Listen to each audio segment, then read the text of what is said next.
नमस्कार साथियों, मैं मनीष भारती संस्कृति आईएएस प्लेटफॉर्म पर आप सभी का स्वागत करता हूं।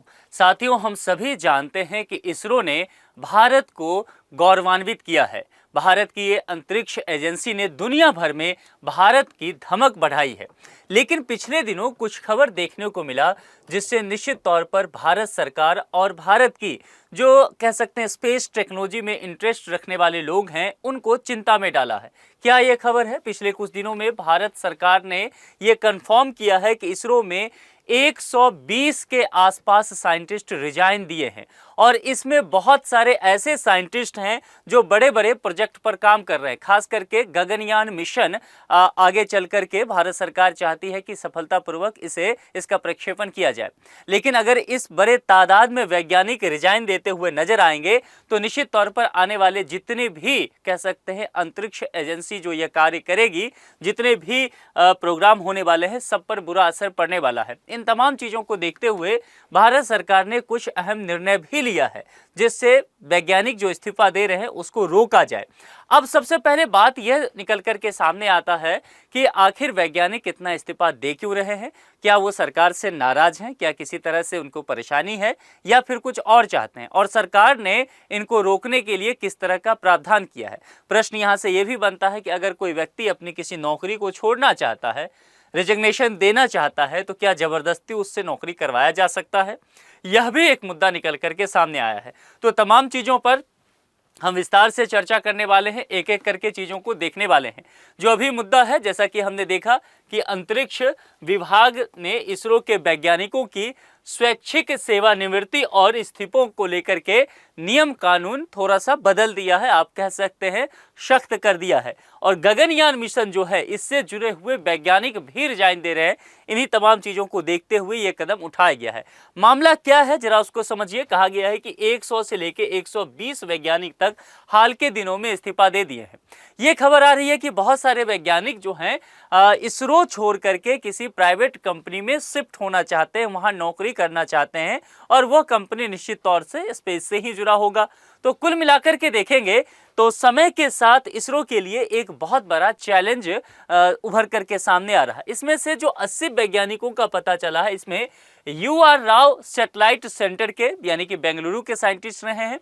20 वैज्ञानिक जो है विक्रम साराभाई स्पेस सेंटर, ये तिरुवनंतपुरम के रहे हैं। और मजे की बात है कि रिजिग्नेशन देने वाले साइंटिस्ट में से कुछ बहुत बड़े पद पर रहे, जिसमें से देखेंगे LVM-3 परियोजना के जो डायरेक्टर रहे विक्टर जोसेफ, उन्होंने भी रिजाइन दे दिया। इसके अलावा यहाँ पर स्पाडेक्स की बात करेंगे, इस परियोजना के जो डायरेक्टर रहे इन्होंने भी रिजाइन दे दिया। तो कुल मिलाकर के अगर इतने बड़े साइंटिस्ट रिजाइन देंगे तो ये पूरा प्रोजेक्ट जो है वह अधेर में पड़ जाएगा। इसके अलावा चंद्रयान 3 के सिमुलेशन प्रोजेक्ट के जो मैनेजर रहे आदित्य रल्लापल्ली, इनका नाम आपने जरूर सुना होगा, ये भी अपने पद से इस्तीफा देते हुए नजर आए।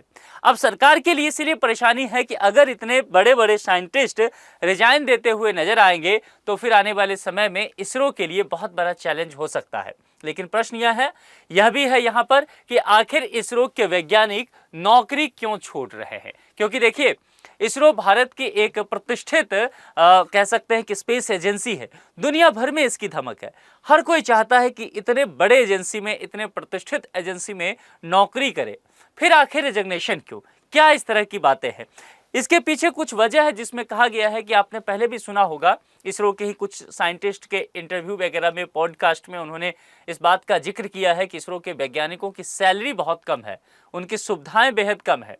इसके अलावा यह भी सुनने को आपको मिला होगा कि इसरो के साइंटिस्ट के जो हैं कई महीने का सैलरी रुका हुआ है और वर्क प्रेशर बहुत ज़्यादा है। तो कुल मिलाकर के ये तमाम चीज़ जो है कहीं न कहीं वैज्ञानिकों को सरकार का ये रवैया या एजेंसी का जो ये रवैया है वो परेशान कर रहा है। करियर में ग्रोथ बहुत कम दिख रहा है इसरो में। इसके अलावा अनुसंधान में अधिक स्वतंत्रता इनका नहीं है, क्योंकि देखिए साइंटिस्ट जो है उनका मुख्य फोकस जो है वो R&D पे होता है, रिसर्च एंड डेवलपमेंट पे होता है। तो वैज्ञानिक ये चाहते हैं कि एजेंसी या सरकार उन पर बहुत पाबंदी ना लगाए, क्योंकि एक क्रिएटिव वर्क है और क्रिएटिव वर्क तभी अच्छा हो सकता है जब पाबंदियां ना रहे, स्वच्छंदता से उनको काम करने दिया जा सके। कार्यभार और दबाव को लेकर के इसरो के वैज्ञानिक लगातार शिकायत करते नजर आए हैं। वैश्विक असर भी पड़ रहा है। हम जिस दुनिया में है निश्चित तौर पे वो ग्लोबलाइजेशन का वर्ल्ड है, तो जाहिर सी बात है निश्चित तौर पर कुछ इसरो के साइंटिस्ट चाह रहे होंगे कि वो नासा चले जाएं, स्पेस एक्स चले जाएं, किसी और एजेंसी में शामिल हो जाएं, तो यह भी हो सकता है। और निजी अंतरिक्ष क्षेत्र का लगातार विस्तार हो रहा है। निजी क्षेत्र का जैसा ही विस्तार होगा तो देखिए यहाँ पर सैलरी इनकी अधिक होगी, यहाँ पर तमाम तरह की फैसिलिटी अधिक होगा, तो ये चाहेंगे दूसरे जगह चले जाए। सेवानिवृत्ति के व्यक्तिगत कारण भी हो सकते हैं। तो कुल मिलाकर रेजिग्नेशन का कारण तो समझ में आ गया। अब इन तमाम चीजों को लेकर के सरकार को फैसला लेना था। चूंकि इस बड़ी संख्या में वैज्ञानिक अचानक से रिजाइन देते नजर आएंगे तो फिर कामकाज पूरी तरह से स्पेस एजेंसी का प्रभावित होगा। तो सरकार ने यह निर्णय लिया कि 14 जुलाई को एक आंतरिक ज्ञापन जारी किया गया, जिसके अनुसार कहा गया कि गगनयान और अन्य राष्ट्रीय महत्व की जो प्रोजेक्ट है उससे जुड़े जो ग्रुप ए के वैज्ञानिक हैं या तकनीकी अधिकारी हैं, वो अगर रिजाइन देना चाहते हैं या वीआरएस लेना चाहते हैं तो उनका आवेदन जो है अब नियमित रूप से स्वीकार नहीं किया जाएगा। इसरो केंद्र के जो निदेशक हैं ऐसे आवेदन परियोजना पूरी होने तक मंजूर नहीं कर सकेंगे। यानी कि वह किसी प्रोजेक्ट पे काम कर रहे हैं तो वह प्रोजेक्ट उन्हें पूरी तरह से खत्म करना होगा, तभी उनका इस्तीफा स्वीकार हो सकता है। डायरेक्टर्स जो है उनको कह दिया गया है कि आप रेजिग्नेशन एक्सेप्ट नहीं करेंगे। कुल मिलाकर के यह भी कहा गया है कि जितने भी मामले हैं सभी मामले में अंतिम निर्णय लेने के लिए डिपार्टमेंट ऑफ स्पेस को भेजा जाएगा और यह निर्णय 2020 के उस आदेश को भी प्रभावी करेगा जिसमें केंद्र सरकार को ऐसे आवेदन स्वीकार करने का अधिकार दिया गया था। अब इन तमाम चीजों को लेकर के इसरो प्रमुख का बयान भी आ गया है। इसरो प्रमुख जो अभी फिलहाल अध्यक्ष हैं डॉक्टर वी नारायणन, इनका यह कहना है कि देखिए किसी भी संगठन में कोई भी कर्मचारी आते हैं उनका आना जाना एक सामान्य प्रक्रिया है और नए नियम जो लाया गया है इसका उद्देश्य यह नहीं है कि साइंटिस्ट पर सख्ती बनाना है, बल्कि वैज्ञानिक को रोकना नहीं चाहते हैं। ये सुनिश्चित करना चाहते हैं कि जो भी महत्वपूर्ण अंतरिक्ष मिशन है वह इस्तीफा देने के वजह से किसी वैज्ञानिक के अचानक उस पर प्रभाव ना पड़े, वह रुक ना जाए। यदि कोई वैज्ञानिक संस्था छोड़ता है तो वह उसकी जिम्मेदारी किसी अन्य वैज्ञानिक को दे सकते हैं, बस वो अचानक से इस्तीफा दे रहे हैं, इसीलिए इस तरह का नियम लाया गया है। लेकिन ये तमाम विषय जो है अब इस पर बहुत चर्चा चल रहा है और इसे भारत के स्पेस एजेंसी के लिए, स्पेस प्रोग्राम के लिए चिंता का विषय बताया जा रहा है। आखिर क्यों? क्योंकि आने वाले समय में हम गगनयान, चंद्रयान, स्पारडेक्स और भारतीय अंतरिक्ष स्टेशन जैसी परियोजना पर काम कर रहे हैं। भारत चाहता है कि इस क्षेत्र में हम बेहतर करें तो हमारे पास एक्सपर्ट साइंटिस्ट होने चाहिए और जिस तरह से इसरो का एक इतिहास रहा है कि बहुत कम सुविधा में रिसोर्सेज बहुत कम हो तब भी यहाँ के वैज्ञानिकों ने बहुत अच्छा परफॉर्मेंस करके दिया है, तो जाहिर सी बात है हम नहीं चाहेंगे कि हमारे अच्छे साइंटिस्ट जो हैं किसी दूसरे स्पेस एजेंसी या किसी दूसरे देश के लिए काम करने लग जाए। नए वैज्ञानिकों की भर्ती जो संभव है लेकिन मिशन विशिष्ट अनुभव, यानी कि मान लीजिए कोई गगनयान पर काम कर रहे हैं तो नए साइंटिस्ट तो आ जाएंगे, लेकिन गगनयान प्रोजेक्ट के लिए जो एक्सपर्टीज चाहिए वो नए साइंटिस्ट में आप कहां से लाएंगे? उसको तुरंत प्रतिस्थापित तो नहीं किया जा सकता है, अनुभव समय के साथ आता है।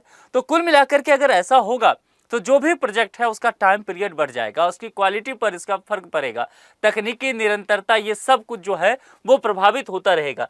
देखिए इसरो में कर्मचारियों का इस्तीफा पहले से होता रहा, 2004 से 7 तक में देखेंगे इसमें कहा गया कि नए भर्ती वैज्ञानिकों में लगभग 50% ने इस्तीफा दे दिया था।